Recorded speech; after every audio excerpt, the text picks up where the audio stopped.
The morning Jesse threw his iPad across the room was the same morning I discovered someone had stolen nearly every penny of his future.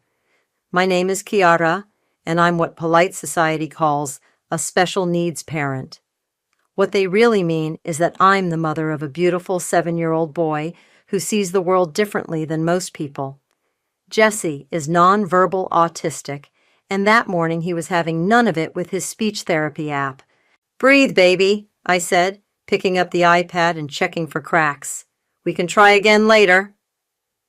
Jesse flapped his hands, his way of saying he was overwhelmed. "I got it. Some days are harder than others." I pulled him into a gentle hug, careful not to squeeze too tight. He doesn't always like that. The familiar scent of his apple shampoo filled my nose as I stroked his dark curls. My phone buzzed, another call from the bank. I'd been dodging them all morning, trying to get Jesse ready for his therapy session. But this time, I knew I had to answer. "Ms. Dawson?" The voice was crisp, professional. "This is Sandra from First National. We've been trying to reach you about some unusual activity in your son's trust account." I stepped into the hallway, keeping one eye on Jesse through the doorway. "What kind of unusual activity?" There have been several large withdrawals over the past few months. The account balance is currently $76.14. The world tilted sideways. "That's impossible. There should be over $200,000 in that account." "Let me pull up the transaction history," Sandra said. Papers shuffled. The withdrawals were authorized by a co-signatory, Teresa Brewer, my Aunt Teresa, the same aunt who'd sworn on my mother's grave she'd help protect Jesse's future, the same aunt who'd insisted I add her as an emergency signatory, just in case something happens to you, darling. "When was the last withdrawal?" My voice sounded strange, distant. 3 days ago. $50,000. Jesse appeared in the doorway, clutching his stuffed lion. He could always sense when something was wrong. I forced a smile for him while my free hand curled into a fist. "Send me everything," I said. "Every transaction, every authorization, everything." I ended the call and checked the time. Jesse's therapy session started in 20 minutes. I couldn't fall apart now. I got him into his car seat, handed him his lion, and started driving on autopilot. The documents arrived in my email before we reached the therapy center. Red numbers jumped out at me at every stoplight. Withdrawal after withdrawal, each one perfectly timed to avoid triggering automatic alerts. This wasn't impulse. This was calculated. I dropped Jesse off with his therapist, Lisa, who immediately noticed something was wrong. "Are you okay?" she asked, her hand on my arm. "Just family stuff," I managed. "I'll be back in an hour." In the parking lot, I pulled up Teresa's number. My hands shook as I pressed dial. She answered on the second ring, her voice dripping honey. "Kiara, what a lovely surprise. Where's Jesse's money?" A pause, then a soft laugh that made my skin crawl. "Oh, that? Well, you see, Savannah got accepted into this wonderful summer program at Oxford. Very prestigious. The timing was just perfect, really." "You stole my son's future to send your daughter to summer camp? Now, darling, let's not be dramatic. Savannah has real potential. She's going places. And let's be honest," her voice dropped to a stage whisper, "that boy was never going to college." The phone creaked in my grip. That money was for his care, his therapy, his future. "Oh, please," Teresa scoffed. "The state takes care of people like him. Besides, family helps family. Savannah needed this opportunity. Jesse is family, too." "Is he? Really?" The honey in her voice turned to vinegar. "Look, what's done is done. I had legal access to that account, and I made an executive decision. Perhaps if you'd managed your life better, you wouldn't have needed to set up a charity fund in the first place." I watched a mother and daughter walk into the therapy center, the little girl skipping, the mother laughing. 7 years of swallowed comments, forced smiles, and quiet dignity crystallized into something hard and sharp in my chest. "You're right about one thing," I said quietly. "Family helps family. and I'm going to help you understand exactly what you've done. I hung up before she could respond. Through the window, I could see Jesse in his session, carefully stacking blocks with his therapist. My sweet, beautiful boy, who deserved so much better than an aunt who saw him as less than human. I opened my contacts and scrolled to my cousin Paige's number. She'd been warning me about Teresa for years. Time to find out just how deep this rabbit hole went. The game was on. Paige was already waiting at our usual coffee shop when I arrived, 2 steaming mugs on the table. The familiar scent of vanilla latte did nothing to calm the storm in my chest. "You look like hell," she said, pushing one mug toward me. "Remember when you told me Teresa couldn't be trusted?" I slid my phone across the table, the bank statement displayed. Guess who just emptied Jesse's entire trust fund? Paige's eyes widened as she scrolled through the transactions. "Holy shit!" She looked up. "Oxford summer program? How did you know?" "Savannah's been plastering it all over Instagram. Designer shopping sprees, too." She handed the phone back. "Teresa's been bragging about her gifted daughter at every family dinner." The coffee turned bitter in my mouth as memories flooded back. Jesse's diagnosis day. Teresa standing in the hospital hallway, her face a mask of pity and disgust. "Such a shame," she'd said, patting my hand. "But you're so brave, Kiara, taking on this burden." I'd been too shell-shocked to respond then, too focused on learning about therapies, treatments, and how to be the mother Jesse needed. "Remember Thanksgiving 3 years ago?" Paige asked, interrupting my thoughts. God, how could I forget?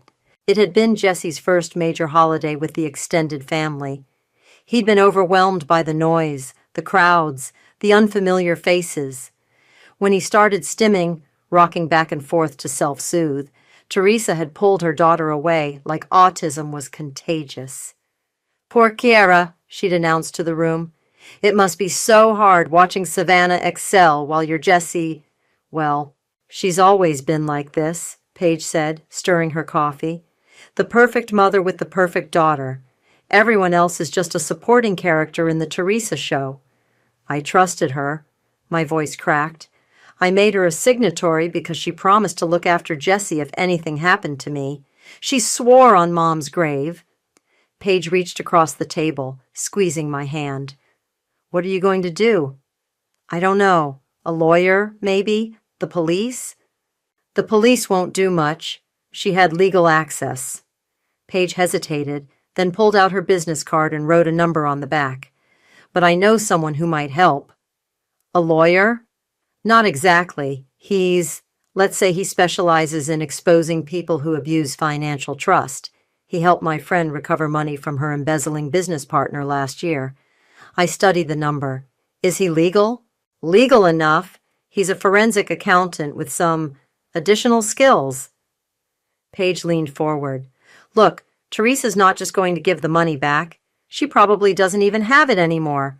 But if you want to make her pay, really pay, this guy can help."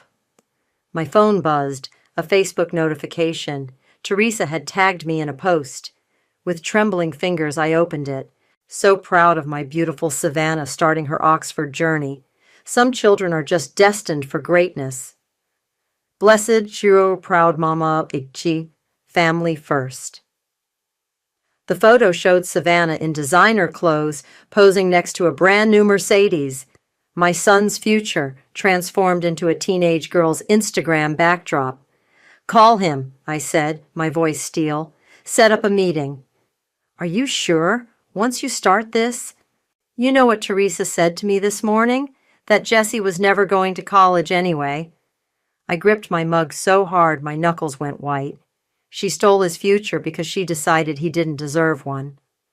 Paige was already dialing. "Kyle, it's Paige. I have someone you need to meet." She listened for a moment. "Yes, it's financial. Family trust fund. No, worse. It's about a special needs child's care money." A pause. I could hear a male voice speaking rapidly. "Tomorrow at 2? Perfect."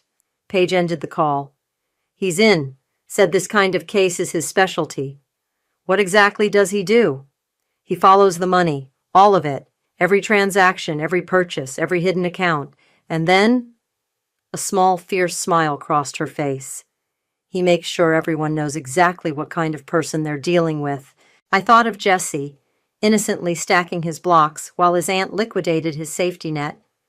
I thought of Teresa's smug voice this morning, so certain of her superiority, so convinced of her right to decide whose child deserved a future. Tomorrow at 2, I confirmed, standing up. And Paige, thank you. She grabbed my arm as I turned to leave. Ciara, make her regret it. Make her regret ever looking down on that beautiful boy of yours. I nodded, a cold clarity settling over me. Teresa wanted to play family values? Fine. Let's see how those values held up under a spotlight. Tomorrow couldn't come soon enough. Kyle's office wasn't what I expected. Instead of some dark basement hacker lair, it was a bright, modern space with potted plants and abstract art. The man himself looked more like an accountant than a digital vigilante.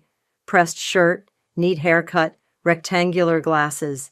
Tell me about the trust fund, he said, gesturing for me to sit. I laid out the whole story, setting up the account after Jesse's diagnosis, adding Teresa as an emergency signatory, discovering the theft. Kyle typed notes on a sleek laptop, his expression neutral. And you have the original trust documentation? I pulled out the folder I'd brought. Everything. Bank statements, withdrawal records, the signatory agreement. Teresa didn't even try to hide it. They never do. He smiled slightly. People like your aunt operate on the assumption that they're untouchable, that their victims will be too ashamed or powerless to fight back.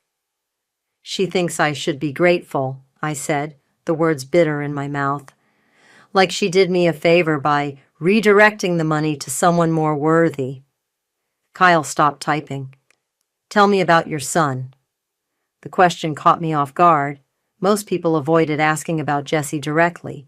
He's 7, nonverbal autistic. He loves building things, anything with patterns. He can solve puzzles faster than I can. When he's happy, he flaps his hands like he's trying to take flight. I swallowed hard. That money was supposed to ensure he'd always have care, even if something happened to me. Kyle nodded, then turned his laptop around. On the screen was a complex flowchart of transactions. Your aunt's been busy, he said. The first withdrawal went straight to Oxford's summer program, $50,000. Then there's the Mercedes dealership, $80,000. Designer boutiques, luxury spas, first-class flights. He scrolled through a seemingly endless list. She burned through that money like she was trying to erase it. Can we get it back? Legally? You might recover some, but it would be a long, expensive battle. She had authorization, even if she abused it. He leaned forward. But there's another way to make her pay. I'm listening. Every transaction leaves a trail. Every purchase, every transfer, every attempt to hide money. It all creates a digital footprint. I can trace it all, document it, package it into a very interesting story. His eyes met mine. The question is, what do you want to do with that story? I thought of Teresa's Facebook posts, her constant parading of Savannah's achievements. How much of that perfect image was built on stolen money? I want everyone to know, I said. Every family member, every friend, every social media follower. I want them to see exactly who she is. Kyle's fingers flew across the keyboard. The annual family reunion is next month, right? According to her social media, she's giving some kind of speech about family values. I laughed humorlessly. She does it every year. Perfect timing. He turned the laptop again, showing me a draft report. I can have everything ready by then. Bank records, purchase histories, timestamps matching her social media brags about Savannah's new car with withdrawals from Jesse's account.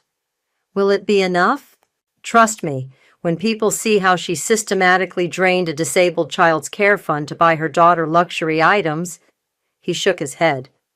The court of public opinion can be far more devastating than any legal judgment. My phone buzzed, another Facebook notification. Teresa posting photos of Savannah's Oxford orientation. Proud mama, blessed life. Family first. Do it, I said. Show me everything you find. Kyle worked for the next hour, walking me through his findings. The pattern was clear. Every major withdrawal coincided with a social media post about Savannah's achievements. Teresa hadn't just stolen the money, she'd flaunted it. One more thing, Kyle said as I stood to leave. Are you sure you want to go this route? Once it's done, there's no going back. Family dynamics will change forever. I pulled out my phone, showing him a picture of Jesse from that morning, concentrated on his block tower, his stuffed lion watching guard. She changed those dynamics the moment she decided my son's future was worth less than her daughter's summer vacation. Kyle studied the photo longer than necessary. I'll have everything ready in 2 weeks. We can review the final package before the reunion. At the door, he touched my arm lightly. For what it's worth, your son is lucky to have you fighting for him. I drove home in a daze, my mind racing with possibilities. Teresa had spent years building her reputation as the family matriarch, the perfect mother, the keeper of traditional values. Time to show everyone what those values really cost. The pre-reunion wine night at Giselle's house was exactly as insufferable as I expected. Crystal glasses clinked, fake laughter echoed, and Teresa held court like a queen in her element. I nursed my single glass of Prosecco, watching. "Oh my God, is that a new Mercedes?" Giselle squealed as Teresa pulled into the driveway. The ruby-red car gleamed under the porch lights. $200,000 of stolen future, polished to perfection. "Just a little something?" Teresa smiled, adjusting her designer blazer. "Richard says I deserve to treat myself sometimes." My phone vibrated. A text from Kyle. "Found 3 more hidden transfers. Ready when you are." "Kiara," Teresa's voice dripped honey. "Darling, you made it. How's Jesse doing?" The pause before my son's name was subtle, but deliberate. 7 pairs of eyes turned to me, waiting for the usual uncomfortable moment when the special needs mom had to explain her child.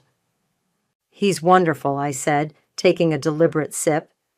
"He mastered a new communication app last week." "Oh, how nice." Teresa's smile didn't reach her eyes. "Savannah just finished her first week at Oxford, top of her summer intensive already." "I saw the posts," I said. "That program must be expensive." A flicker of something, fear, crossed Teresa's face before she laughed. "Well, you know what they say. You can't put a price on education." "Unless it's someone else's education fund," I muttered into my glass. "What was that, dear?" "Nothing. Just admiring your new car." Giselle, ever the gossip, bounced over. "Teresa, you have to tell everyone about your speech for the reunion. She's doing this amazing presentation about family values," she explained to the room. "I'm recording the whole thing for the family archive." "Are you now?" I asked, suddenly very interested. "Oh, yes," Giselle waved her phone. "Teresa's going to talk about legacy, tradition, how important it is to support each other. You know, real family values." Teresa preened. "Well, I do think it's important to show the younger generation what real success looks like, what you can achieve with the right priorities." The word hung in the air like poison. I thought of Jesse's empty trust fund, of Kyle's flowcharts showing how methodically Teresa had drained it. "Speaking of priorities," Giselle turned to me, wine sloshing in her glass. "Are you still taking the bus everywhere? You should really think about getting a car." "Public transport is environmentally friendly," I said blandly, watching Teresa's perfectly manicured hands tighten around her glass. "But so inconvenient with Jesse's condition," Teresa chimed in. "Though I suppose you're used to making sacrifices." My phone buzzed again. "Kyle. Final report ready. Impact maximum if released during speech." "Actually," I smiled at Teresa, "I believe in investing in the future. Some things are more important than luxury cars." Teresa's eyes narrowed slightly. Before she could respond, Giselle clapped her hands. Oh, did everyone see Savannah's latest Instagram? Show them the Oxford photos, Teresa. As Teresa pulled out her phone, I watched her scroll past dozens of shopping sprees and spa days, each one paid for with my son's future. The other women cooed over Savannah's designer outfits, her dorm room view, her new friends. She's going to do such amazing things, Teresa gushed. Some children just have that special something, you know. The room murmured in agreement. I felt their sideways glances, their unspoken comparisons between Savannah's golden future and my son's limitations. The reunion's going to be perfect, Giselle sighed happily. Teresa's speech, all the family together, celebrating real achievement. My phone lit up one last time. Kyle had sent a preview of the report. The first page showed a simple timeline. Jesse's trust fund deposits on one side, Teresa's withdrawals, and Savannah's social media posts on the other. The pattern was devastating in its clarity. Yes, I said, finishing my Prosecco. It's going to be quite a celebration. Teresa caught something in my tone. She studied me over her wineglass, uncertainty flickering behind her confident facade. More Prosecco, Chiara? She offered too brightly. No thanks. I should get home to Jesse. His night routine is very important. Of course it is, dear. Teresa's smile was pure condescension. We all do what we can with what we're given. I gathered my purse, pausing at the door. You know, Teresa, you're right about one thing. The reunion will be memorable. I can't wait to hear your speech about family values. The drive home was quiet. In my mind, I could already see it. Teresa at the podium, preaching about legacy and success, while every phone in the audience lit up with the truth. Some things really are priceless. The timing has to be perfect, Kyle said, spreading documents across his desk. We were doing our final review before the reunion, now just 2 days away. Too early, and she'll have time to spin it. Too late, and people will have started leaving. During her speech, I confirmed, when she's talking about family values. Paige, who joined us for the strategy session, snorted. The irony is almost too perfect. Kyle pulled up a presentation on his laptop. I've organized everything chronologically. First slide shows the trust fund's original purpose, Jesse's care, then we follow the money. He clicked through images. Every withdrawal matched to a purchase. Every purchase matched to a social media post. It tells a story even Teresa can't explain away. What about legal backlash? Paige asked. Everything here is factual and documented. She had legal access, yes, but the pattern of spending proves intent. Kyle adjusted his glasses. Besides, the court of public opinion moves faster than any legal system. My phone lit up with a text from Valentina, Jesse's godmother. He had a great day at therapy, built a tower taller than me. I showed them the photo of Jesse's creation. This is what she stole from. Not just money, opportunity, progress, independence. Kyle studied the picture longer than necessary. The report's ready. I just need your final approval to set up the mass distribution. How exactly will it work, Wouch? I asked. I've collected phone numbers from the reunion RSVP list. When I send the signal, everyone gets a link simultaneously. The preview will show just enough to make them click. A photo of Teresa's Mercedes next to a withdrawal receipt from Jesse's account. Paige leaned forward. And you're sure about the timing? Giselle's recording the speech, remember? She's already bragged about her perfect viewing spot near the podium. When Teresa hits her peak sanctimony about family values, Kyle mimed pressing a button. Everyone's phone buzzes at once. I imagined the scene. Teresa in her designer outfit, preaching about success and tradition, while her carefully constructed image crumbled in real time. There's something else, Kyle said quietly. I found more accounts. Teresa's been doing this for years, borrowing from family members, manipulating joint accounts. Your son's trust fund was just her biggest target. Of course it was, I said bitterly, because who would believe the special needs mom over the family matriarch? That's why the report includes everything, every transaction, every victim. Once people start talking, Paige trailed off. She'll never recover, Kyle finished. A memory surfaced. Jesse's 4th birthday party. Teresa had shown up late, made a show of giving him an educational gift he couldn't use, then spent the entire time telling anyone who'd listen about Savannah's latest achievements. "He'll never be like normal children," she'd whispered to another aunt. "Kiara should really consider long-term care options." "Do it," I said. "Send everything." Kyle nodded, but his expression was serious.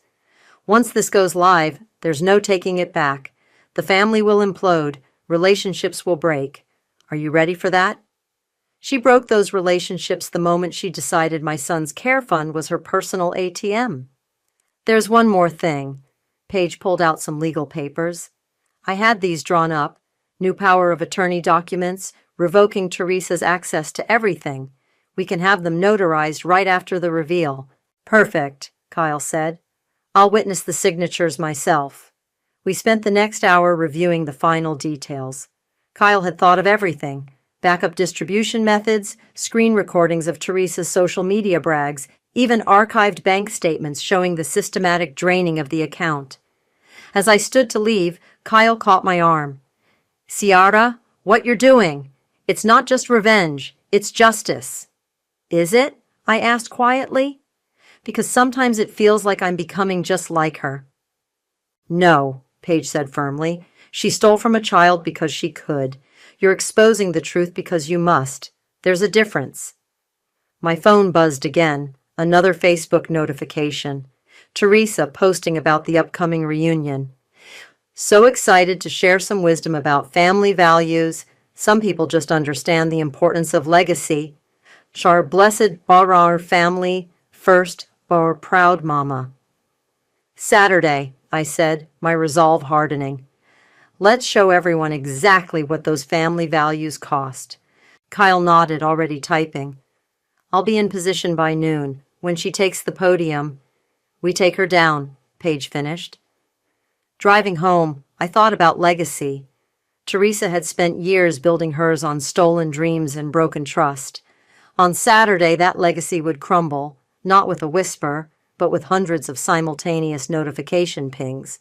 Jesse was waiting at the door when I got home, flapping his hands in excitement over a new puzzle he'd solved. I hugged him close, breathing in his familiar scent. Some legacies, I decided, were worth burning the world to protect. The reunion venue looked like something out of a Southern Living magazine. White chairs dotted the manicured lawn, fairy lights twinkled in the trees, and a small stage stood ready for Teresa's grand performance. "You look ready for war," Valentina said, helping me adjust Jesse's bow tie. He was wearing his favorite blue suit, the one that didn't bother his sensory issues. "I feel ready for war," I admitted, checking my phone. Kyle had texted his confirmation. "In position, everything's set." Family members were already arriving, clustering in their usual groups. I caught snippets of conversation as we walked through. "Did you see Teresa's new Mercedes? Savannah's doing so well at Oxford. Such a shame about Kiara's situation." Jesse clutched his stuffed lion tighter, sensing the tension. I squeezed his hand. "It's okay, baby. Just a little longer." Giselle bustled past, phone at the ready. "Perfect lighting for recording. Teresa's speech is going to be amazing." "Wouldn't miss it for the world," I smiled. Greg, the family patriarch, took the stage first. His voice boomed across the lawn. "Family is everything. Tradition is everything. And nobody understands that better than our own Teresa." I spotted Kyle setting up his laptop at a corner table, looking every bit the professional event photographer he was pretending to be. Paige stood nearby, legal documents hidden in her designer clutch. Then Teresa appeared, resplendent in an outfit that probably cost more than 3 months of Jesse's therapy. Savannah trailed behind her, texting rapidly on the latest iPhone, another trust fund purchase, according to Kyle's records. "My dear family," Teresa began, her voice dripping sincerity. "Today I want to talk about values, about legacy, about what it means to truly support each other. Jesse started humming softly, his way of self-soothing in crowds. A few relatives shot us disapproving looks. I held him closer. In this family, we believe in excellence, Teresa continued, in achievement, in making the most of what God gives us. My phone vibrated. Kyle, ready when you are. Look at my Savannah, Teresa gestured to her daughter. Top of her class at Oxford's summer program, a new Mercedes for her perfect SAT scores. This is what happens when we invest in potential. I caught Paige's eye across the lawn. She nodded slightly. Some might call it privilege, Teresa's voice swelled with false humility. But I call it good stewardship, using our resources wisely, supporting those who can truly benefit. I texted Kyle one word, now. Because family, Teresa raised her glass, means protecting our legacy. It means making hard choices about where to invest our... The air filled with notification sounds, hundreds of phones buzzing and pinging at once. Teresa faltered mid-sentence. Oh my God, someone gasped. Is this real? The trust fund. Jesse's money. Giselle, still filming, dropped her phone. Teresa, what did you do? I watched as faces turned from their screens to Teresa, then to me and Jesse, then back to their phones in horror. The timeline was devastating in its simplicity. Each withdrawal from Jesse's account matched perfectly with Teresa's social media posts about Savannah's luxuries. Teresa's voice cracked. This is a mistake, a misunderstanding. The Mercedes was bought with Jesse's therapy money? Greg's wife stood up, face flushed with anger. Oxford summer program, paid for with a disabled child's care fund? Another aunt shook her head in disgust. Savannah stared at her phone, face draining of color. Mom, what did you do? Now wait just a minute. Teresa tried to regain control. I had legal access to that account, and let's be honest, that money was just sitting there. Jesse isn't going to... To what? I stood up, my voice carrying across the suddenly silent lawn. To college? To need care? To deserve a future? Jesse chose that moment to start building a tower with the dinner rolls on our table, completely oblivious to the drama unfolding around him. The simple innocence of it made Teresa's crime seem even more monstrous.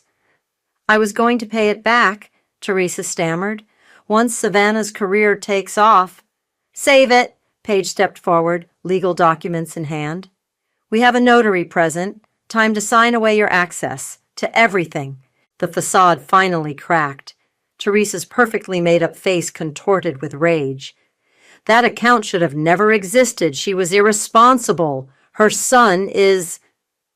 She stopped, suddenly aware that Giselle's phone was still recording.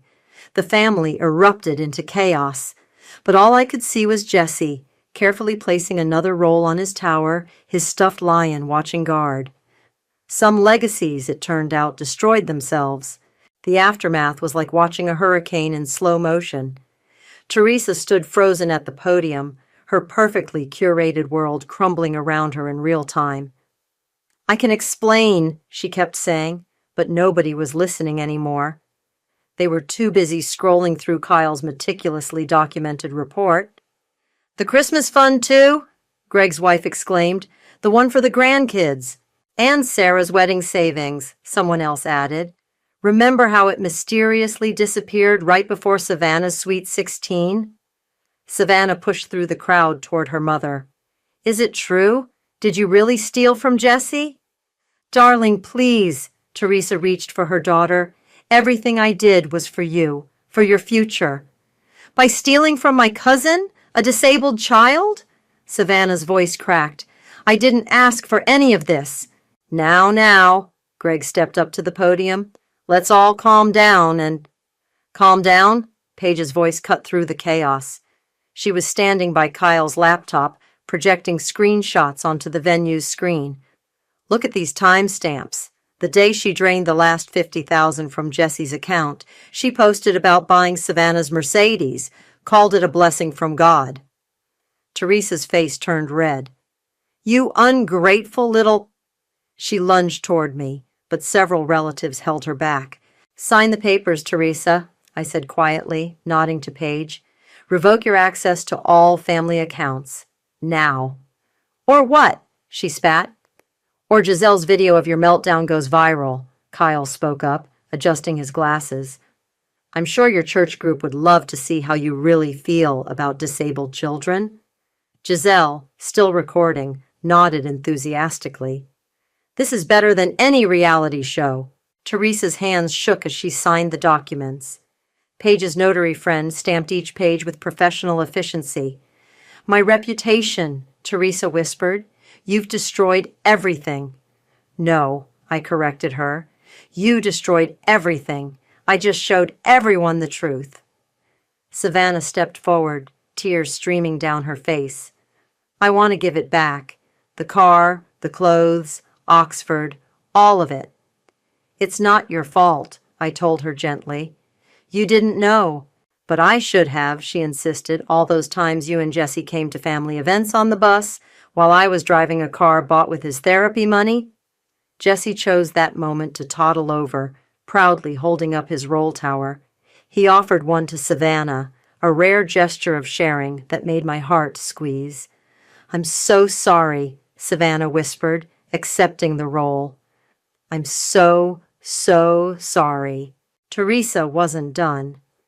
"You think this makes you better than me?" she snarled.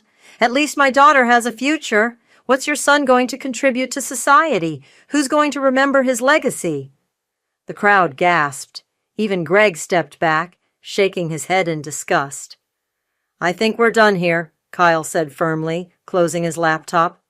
"The banks have been notified. All your access has been revoked. And this video," Giselle waved her phone, "is going to get so many views. You know this is going to be viral by tomorrow morning, right?" Teresa's perfect mask finally shattered completely. "You planned this," she hissed at me. "You orchestrated this whole humiliation."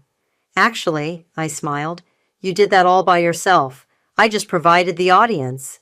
"Mom," Savannah tugged at her arm, "let's go, please." But Teresa wasn't finished. She grabbed the microphone one last time. "You all think you're so righteous. I did what any good mother would do. I saw an opportunity to help my child succeed, and I took it. That money was just sitting there, wasting away on—" The mic cut off. Kyle stood by the soundboard, shaking his head. "Show's over, Teresa."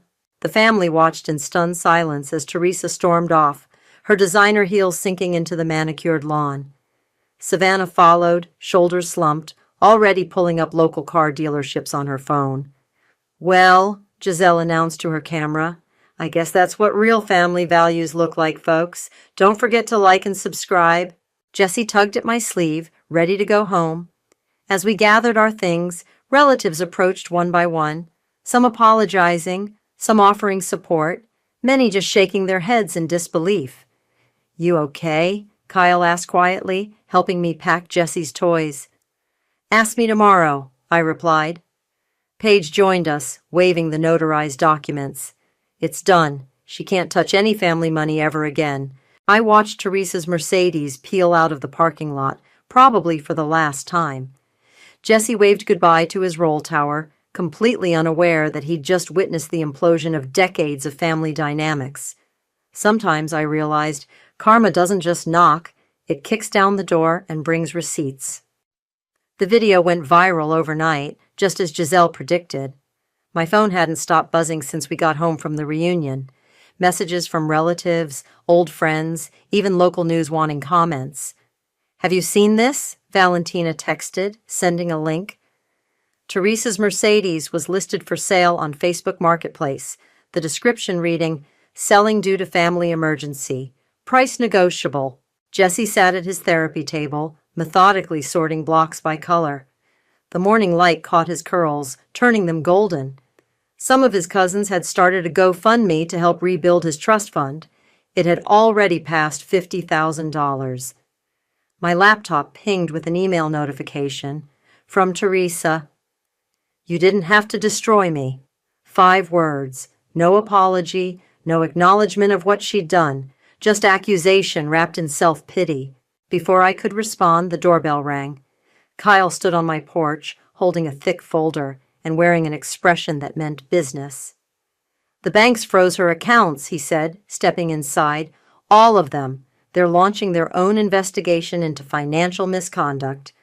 "Good morning to you, too," I smiled, pouring him coffee. "Sorry, He ran a hand through his hair. "The more I dig, the worse it gets. She didn't just steal from Jesse. She's been manipulating family funds for years, playing this twisted game of financial favoritism." Jesse wandered over, curious about our visitor. To my surprise, he offered Kyle one of his precious blocks, a blue one, his favorite color. "Thank you," Kyle said solemnly, accepting the block like it was made of gold. My phone buzzed again. "Savannah. Can we talk, please?" "What are you going to do?" Kyle asked, noticing my hesitation. "She's just a kid," I sighed. "She didn't ask for any of this." I texted back, "Come over." 20 minutes later, Savannah arrived in an Uber, looking nothing like the polished princess from the reunion. Her makeup was gone, her designer clothes replaced with simple jeans and a t-shirt. "I sold the car," she said without preamble, "and I withdrew from Oxford. The refund should process next week." "You didn't have to do that." "Yes, I did." She watched Jesse playing with his blocks. "Mom's been calling nonstop, trying to justify everything. But I keep thinking about what she said, about Jesse not having a future worth investing in." Kyle quietly excused himself, leaving us to talk. But before he left, Jesse surprised us all by giving him a quick, spontaneous hug, something he rarely did with anyone outside our immediate circle.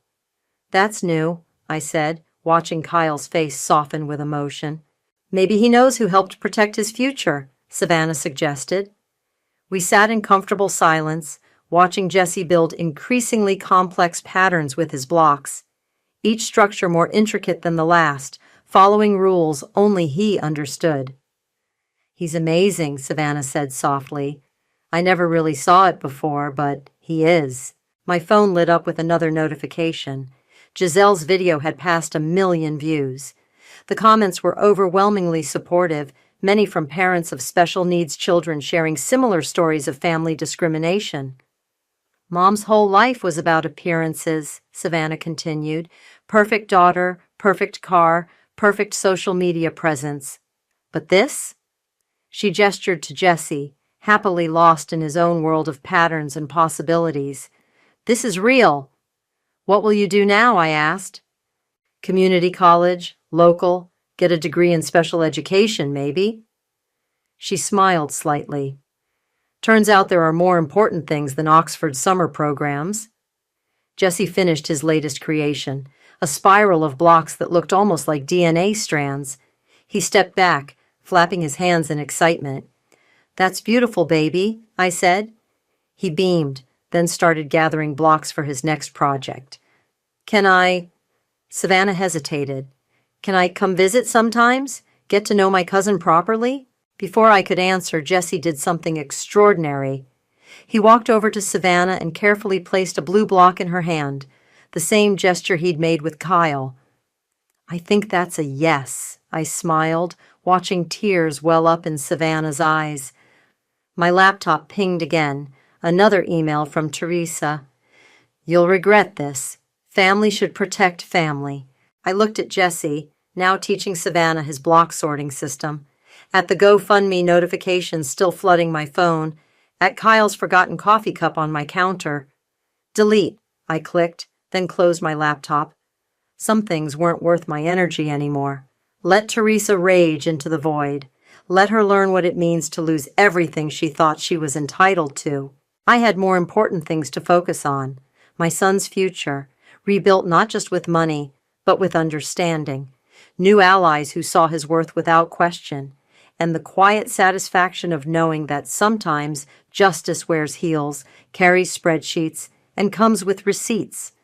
Jesse's tower grew higher, each block placed with perfect precision.